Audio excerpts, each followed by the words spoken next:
Good afternoon. It's great to be here today in Chatham-Kent and to welcome Premier Ford, Minister Hardeman, and my colleague, MPP Rick Nichols. It's great to have the Premier back with us, experiencing the friendly hospitality of Southwestern Ontario and Lambton-Kent Middlesex for the 5th time. One of the most memorable visits by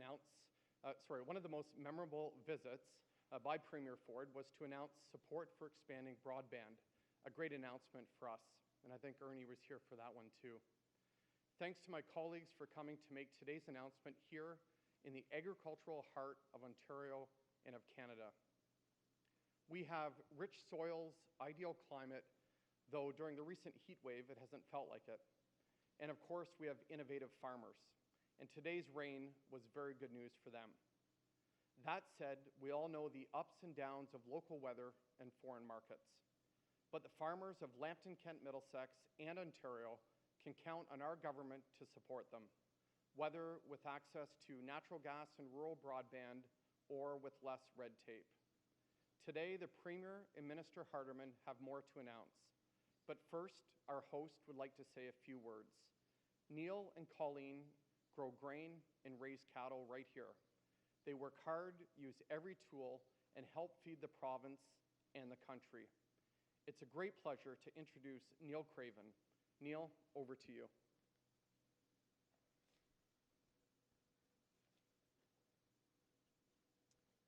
Thank you and welcome. On behalf of my wife Colleen, sons Richard and Kyle and their families, welcome to our farm. We are excited to have you with us here today, Premier Ford, Honourable Ernie Hardeman, Minister Monty McNaughton, and MPP Rick Nichols. We are part of the 5th generation of Cravens, with the 6th and 7th generation on the ground now. To be farming in this great part of our country, where we grow some of the 85 different crops that help fill the grocery store shelves in the meat cases of Canada. We are here with some stakeholders from the agri-food industry to hear today's announcement from our Agriculture Minister. Thank you all for taking the time and for driving the distance to be with us today. We hope you enjoy your time here and have a safe drive back home. Thanks again. And now I'd like to welcome to the podium Premier Doug Ford. Well, good afternoon, folks, and thank you, Neil. Earlier today, following weeks of negotiations, Canada's premiers reached a historic agreement with our federal counterparts. This agreement will see over $19 billion in desperately needed COVID-19 relief funding flow to Canada's provinces and municipalities. This funding will support us as we get the economy going over the next 6 to 8 months, with Ontario's share sitting at approximately $7 billion. My friends, this is good. This is great, actually, not even good. This is a great deal for Canada, and it's a great deal for Ontario. I want to thank my counterparts from across the nation. During this hour of the greatest need, Canada's premiers stood shoulder to shoulder. We stayed together as a country, as Canadians. And this historic agreement proves what we can do as a nation when we stand united. I want to thank the Prime Minister for his leadership and continued support for all Canadians. The federal government is stepping up and supporting Canadians when we need it most. I specifically want to thank and recognize the incredible work of my great friends, Deputy Prime Minister Freeland and Premier Scott Moe, Chair of the Council of Federation. This deal will see billions of dollars flow to the provinces to support municipalities, transit systems, healthcare systems at a time when it is needed most. These funds will help expand testing and contact tracing, stockpile PPE, provide critical supports for mental health and addictions.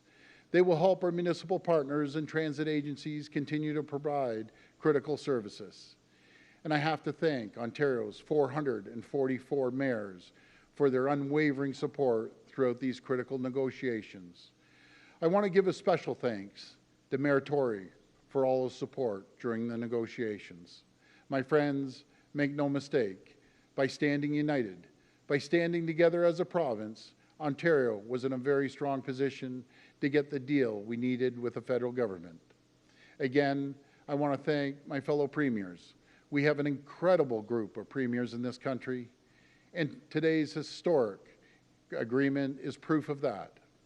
More than ever, Canada stands united, strong and free, because during these difficult days, we have to support each other.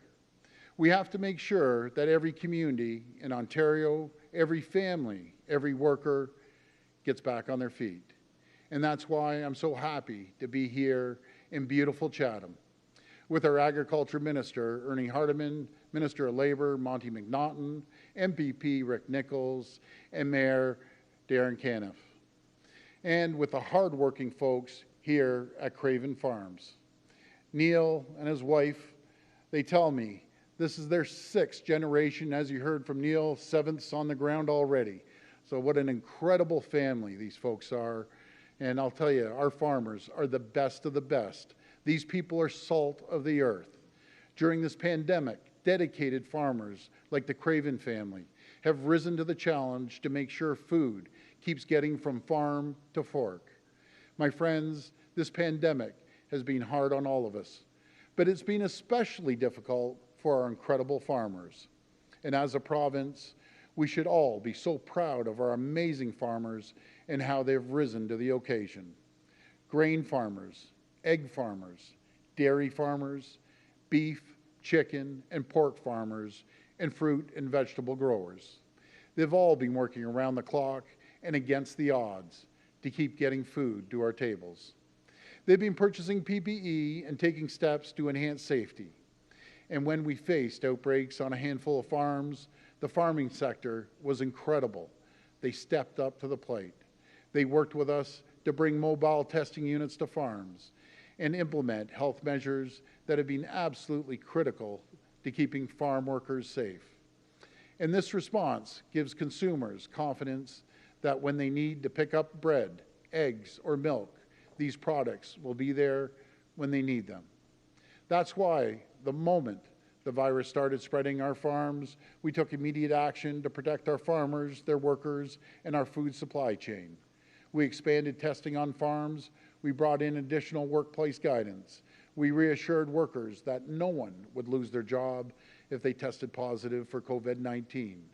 Go Transit helped us transport 200 workers back and forth from farms so they could self-isolate and stay safe. Because this is a government that stands with our farmers. We stand with our workers, and as long as I'm Premier in Ontario, no one will be left behind. Folks, the good people at Masternardi Barbershop in Leamington have finally hung up their sign that says, "Open for business." And this morning, Henry, who has had this barbershop for 56 years in Leamington, gave me a great haircut. My friends, businesses are opening their doors in Windsor, Essex. People are going back to work. All of Ontario is now on the path to recovery. And tomorrow, 24 regions in the province will move to stage 3 of reopening, with the rest of the province not far behind. And I won't stop until every person, every worker, every community, and every farmer in Ontario is back on their feet.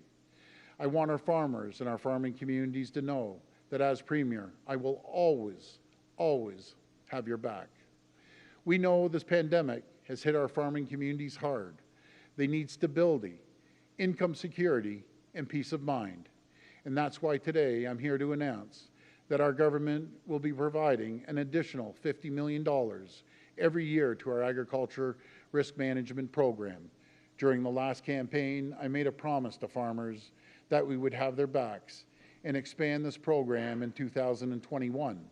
Today, we're accelerating this commitment by 1 year to help our farmers get back on their feet as quickly as possible. Going forward, we will support farmers through this program with a total investment of $150 million every single year. This funding will support farmers with unforeseen challenges such as fluctuating market prices, disease, or extreme weather events like flooding or drought. And that's why, along with Minister Hardeman and our partners from the farming sector, I wrote a letter to the Prime Minister to ask for his support in helping our farmers address the challenges they face. Whether it's purchasing PPE for our farms or additional supports through our agri-stability program, we need their help. We all have a part to play in keeping our farms and our food supply chain strong, because a strong farming sector is critical for a strong province. It's critical for all of us.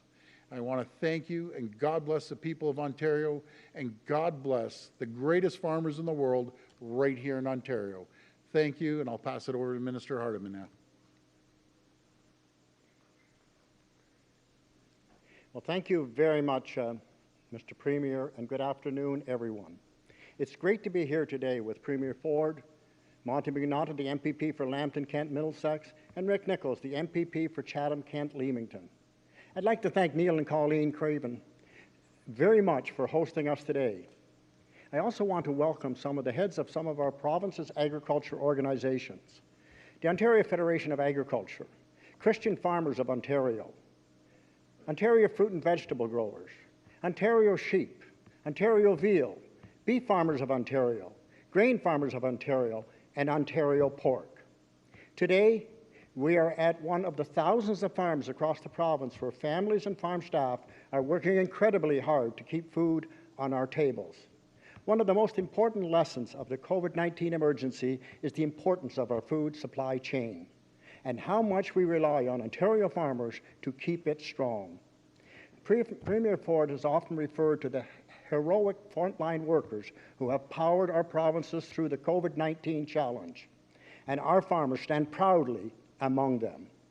Ontario's agriculture sector has had to deal with many unexpected challenges over the past few months, and there may be more uncertainties ahead.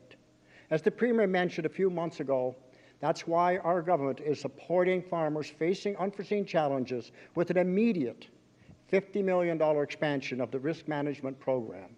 This means that starting this year, we'll be providing a total of $150 million to help farmers manage risk beyond their control.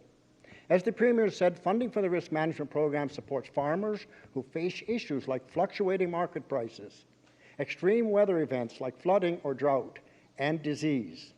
Today's announcement builds on our government's support for this critical sector in Ontario. Last week, we announced that our government is enhancing agri-insurance coverage for the 2020 growing season to include labor shortage due to COVID-19. And last month, we announced a $15 million expansion agri-food protection program to enhance health and safety measures on farms and in food processing facilities. COVID-19 has created many challenges for our farmers, including reduced processing capacity, increased costs, and volatile markets. But I have confidence in the agriculture sector and in the people who are so strongly committed to the work that they do. We've listened to the feedback from our farmers and producers, which is why we're taking action now to support them during this unprecedented time. Applications for risk management program will reopen today. I encourage eligible farmers to apply if they need support. Our farmers play a critical role in producing safe, nutritious food for our kitchen tables. And today, we're helping them to continue their critical work. Thank you again for being here this afternoon. That's great. Well, before I start, I'm going to have a sip of water first. Before I start, I was over in Kingsville and Leamington, and talk about salt of the earth people. These people are absolutely incredible.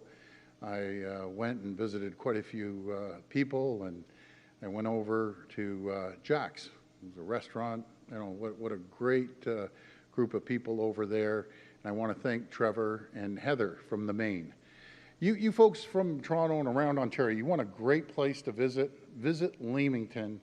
Visit Kingsville. They have wineries, breweries, beautiful shops, beautiful places to grab a bite to eat and have a cold pop on the patio, and they're incredible people. So please, you know, these folks have had a tough time over the last few weeks, actually the last few months, and please just go pay them a visit. And I can't wait to come back and bring my family and friends to visit Jack's and the Maine. So please come and visit this great part of the province. So we'll start off with the questions. We're going to go to the phone line for questions. Just a reminder, it's one question, one follow-up. First question comes from Rob Hindi from AM 800 Radio Windsor. Please go ahead. Hi, Rob. The question for the Premier. Hello, Premier. I'm Right. just wondering, I spoke to Unifor Local 444 President Dave Cassidy today. He told me that he's been requesting a meeting with you from Easter Monday 2019 in regards to the third shift at the Windsor Assembly Plant. The shift came to an end last Friday. He's disappointed that you have time to come to the region to get a haircut, but don't have time to meet with him and other union officials. Just want to get your thoughts on that, please. Well, first of all, I want to apologize to Tim, and I'll make sure I get to Windsor, and I'll make sure we give him a call. And you know something, we have to be competitive here in Ontario. We have to cut more regulations, more red tape to make ourselves competitive. And folks, I've always said we're an economic powerhouse. We're competing against everyone in the world now. It's us versus them, make no mistake about it. But we do $390 billion of two-way trade. And we have to make sure that we're more competitive than Michigan, than Ohio, than New York State. And I'll make sure I reach out to Jerry Diaz from Unifor, speak to him. I'll speak to Chrysler to see what the province can do to save the third shift there. Because nothing's more important than having people be able to go to work, put food on the table, pay their mortgages. And I'll make sure we sit down and have a chat with them. And when I'm back in Windsor, we'll go and pay him a visit. Follow up. Just your message to the residents of Windsor-Essex. The pandemic obviously has taken a hit on businesses in the area, but now with the elimination of the third shift, 1,500 plus jobs or workers are going to lose their jobs if you include the feeder plants. Just your message to Windsor-Essex. Well, my friends, we're there behind you. And again, right before, I just want to remind everyone, right before this pandemic, every person I talked to in this province, every business, small, medium, or large, we were short people. I remember sending a letter to the Prime Minister saying, we need more people. And I think the letter came back and he said, well, we'll give you 60 more people. I need 250,000 people. We're going to get back to that point. We're going to lead North America as we did prior to this pandemic in economic growth and job creation. But the only way you do it is by getting the government out of the way. You have to create the environment that we're competing against places in the USA, places over in China, other places around the world. We are an economic powerhouse. I always say we're the #1 trading partner in the world to the United States. We buy more products off the US than China, Japan, and the UK together. That's why I'm always promoting. When you're going down the shopping aisle, if you're in one of the grocery stores or one of the hardware stores, I ask the manufacturers, and we're kicking this off last week as you've seen, put the Ontario-made logo, put the Made in Canada, put a Maple Leaf there, because we can change the buying habits of people by 1 out of 10. That's billions and billions of dollars and thousands, if not tens of thousands of jobs. You know, as I said, we do about $390 billion, and it's pretty well equally split down the middle. We can compete against the U.S. We have the smartest and the brightest people anywhere. We can manufacture anything right here in Ontario. And when it came to these masks, I'll never forget when President Trump basically cut us off, the whole world was scrambling to get PPE, and I swore this would never happen again. 3 months later, in 3 months, and I don't get this credit, all the manufacturers do, switched over the lines. We have 23 companies right here in Ontario that are producing millions of these surgical masks, N95 masks, making face shields, making surgical gowns, hand sanitizer. So we're doing it, and I give all the credit to the people. We are unstoppable as a province when we're all pulling in the same direction. We'll compete against anyone in the world. Next question. Next question comes from Jacob Barker from CBC Windsor. Please go ahead. Hello, Premier. You spoke a little bit about the different responses that you've been giving to the farmers and how are you going to support them. In recent days, local leaders have been calling on your government to provide oversight when it comes to the outbreaks on farming facilities in the region. Will you heed the call to appoint a coordinator to oversee the different agencies involved in responding to the outbreaks on farms in Leamington and Kingsville? So first of all, when it comes to Kingsville and Leamington, I want to thank and give a shout out to two great leaders there, Mayor Santos and Mayor McDonald. I met with both of them today, and they went through tough times, but they showed true leadership through this pandemic, and just making sure that the people down in Leamington and Kingsville know that we're standing behind them. And I'll give you an example. We have Ontario Health. It's like we have the cavalry down in Leamington and Kingsville. We have Ontario Health. We have our top team down here. We have Ontario Public Health down here. We have the Ministry of Health down here. We have Emergency Services Ontario down in Leamington and Kingsville. We have the Ministry of Labor going in and doing inspections, working with the farmers to help them. You know what I don't like, and Monty knows this, he's the Minister of Labor. I don't like Ministry of Labor going in there and try to muscle people. They're there to help you. They're there to work with you. They aren't there to punish you. And if people are punishing you, you got to call my office. But that's what we need down here. We have Ernie Hardeman working with OMAFRA and all the other agencies. And we're working closely with the farmers and the workers. So it's all hands on deck right now. We're throwing everything in the kitchen sink at this issue. And again, I want to give the credit to the farmers, not the government. It's always the frontline people, and the farmers are facing it. They're the ones that get the credit, and the workers too. Guys, these workers came here. They're trying to help us. They aren't bad people. They're good people. They're trying to make a few dollars, put food on their table for their families too. And when they came here, they self-isolated for 2 weeks. So you know something, you got to support these workers, because if it wasn't for the farmers and if it wasn't for the workers, guess what? We wouldn't be having the food on the table that we have. Follow up. Well, sorry, just my specific question there was about appointing a coordinator to oversee all the different agencies. Are you thinking about doing that? Is that something you're going to do? Well, Ontario Health, for the most part, is overseeing all the testing. And we have great leadership with Dr. Heyer, Matt Anderson, the CEO of Ontario Health. They have their teams down here, mobile testing units, working with the hospitals. We put one specific testing area up in a building, and we're doing everything we can. So I would say if there's one person that's overseeing everything, it would be the CEO, Matt Anderson at Ontario Health, and this guy's an all-star, and so is Dr. Heyer. They're both incredible people, and they're doing a great job. But we all need to work together to get through this. Next question. Next question comes from Jenna Kukulo from Chatham Voice. Please go ahead. How are you? Hi, thank you.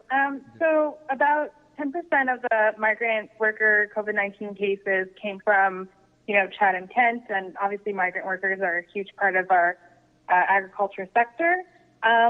Advocates want permanent status upon arrival for migrant workers and access to better health care. Do you think we need to start looking at reforming our migrant worker program? And are some of these solutions proposed by advocates something you would support? When the workers come here, they have the exact same rights as any other worker in Ontario. They're covered by the Ontario labor laws, and as they should be. They should be protected. If they get hurt, they're eligible as well for any compensation. If they need any help at the hospitals, their health care is taken care of. They can go into the hospitals. And if they worked here last year and for any reason they're unable to work and they end up getting COVID, then they can collect CERB or they can collect the unemployment. But either way, it's critical. We have to work together, and it's not easy. Man, my heart breaks for these farmers. They went through a terrible stint there for a few months, and still we have to be cautious. So we're going to do everything we can to protect the farmers and protect the workers, and I won't spare any expense to make sure that happens. Follow up. Yes, but some of the workers are afraid to go get help or go to the hospital because they're afraid of being deported or losing their job. So would you think that permanent status would kind of help them overcome that fear and get better access? I've said over and over again, the federal government, Deputy Prime Minister, no one's leaving. You aren't going to be kicked out. You don't have to be scared. No one's coming in. put it this way, we aren't living in the U.S., and I love our American friends. But you know something, no one's going to come up and throw cuffs on them and say, see you later, Jack, you're going back to where you came from. We invited them here. They're productive. They're giving back to the community by working. And let's be very frank, the reason they're here is because a lot of folks here don't want that job. It's a tough job. You know something, I can't say, I'm first to admit, I couldn't be out in the fields working like these folks do. I just couldn't. So, you know something, God bless them. They're here and they're giving back to the community. And yes, we've had a few bumps in the road, but listen, everyone in the world has a few bumps in the road. And considering the situation Ontario is in, and I say it always, we're #1 with the lowest cases in North America, and the fewest cases per 100,000 people for any jurisdiction our size. And again, the people of Ontario, the 14.5 million people, they get the credit. I don't need the credit. I play the smallest part in this. Our ministers don't need it. It's the people. Without them, I wouldn't be able to do my job. Next question. Next question comes from Sean Jeffords from the Canadian Press. Hi, Sean. Please go ahead. Good afternoon, Premier. Wanted to ask you about the agreement between the federal government and the provinces today. You are lauding this as a really good deal, a win for the province. If I heard you correctly, you said $7 billion is headed to the province. But a month ago, you said Ontario has a $23 billion problem when it comes to COVID-related costs. And those two numbers are very far apart. I'm wondering why you believe this deal is a good deal for Ontario today, and what has persuaded you to think that over the last week or so? Well, first of all, I want to thank all the premiers. You know, from coast to coast to coast, we have the greatest nation in the world. We all work together, and it just goes to show you, when you're collaborative and you work together and throw out these political stripes, it drives me crazy. I don't care if you're an NDPer, if you're Green, or if you're conservative or liberal. You know, this isn't the time for politics. And we all work together. We worked hard. We worked hard all night and all this morning. And I got to give a special thanks to a really good friend of mine, Deputy Prime Minister Chrystia Freeland, Scott Moe, the chair of the Federation. They're doing great. And let's make no mistake about it, folks. You know something? At the end of the day, the Prime Minister had the final say in this. And he pulled through, in my opinion, with spades. He came up, he stepped up, true leadership. When, you know, when you're negotiating within the family, and I call it within the family, things get a little bumpy. But if it wasn't for leadership of Scott Moe, Chrystia Freeland, and the great job of giving us the green light with the Prime Minister, this wouldn't happen. Again, I played the smallest part in it. Everyone else deserves the credit. So I'm so happy we were able to get a deal. And all the premiers, we have a phenomenal group of premiers across this province. And again, when we're all pulling in the same direction, this country's unstoppable. Greatest country in the world, bar none. Follow up. Premier, on another subject, I'm hoping you can clarify a comment that Minister McLeod made this afternoon on a radio station in Ottawa about the Toronto Blue Jays. She seemed to suggest the Blue Jays have been given clearance by your government to play home games at the Rogers Centre this summer. Is that true? And why has the government decided to go in that direction? Well, we got approval from the municipal, the city chief medical officer, and we made sure that we discussed it with Mayor Tory as well. We discussed it with the chief medical officer of Canada, and along with the deputy prime minister. And on top of it, we talked to Dr. Williams and our team, our medical team. And yes, I look forward to seeing them play, even if it's in an empty stadium.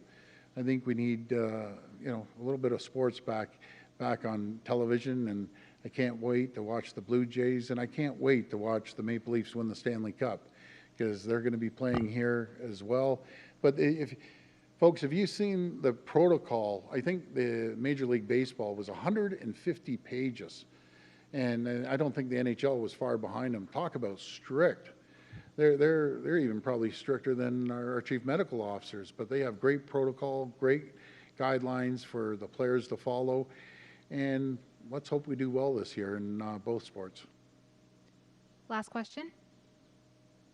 Last question comes from Karen Davidson from The Grower. Please go ahead. Good afternoon. This Hi. is a question for Minister Ernie Hardeman. Right. And just one question. I'd like to know if this announcement today changes Ontario's position on lobbying the federal government to proceed with meaningful improvements to the agri-stability program.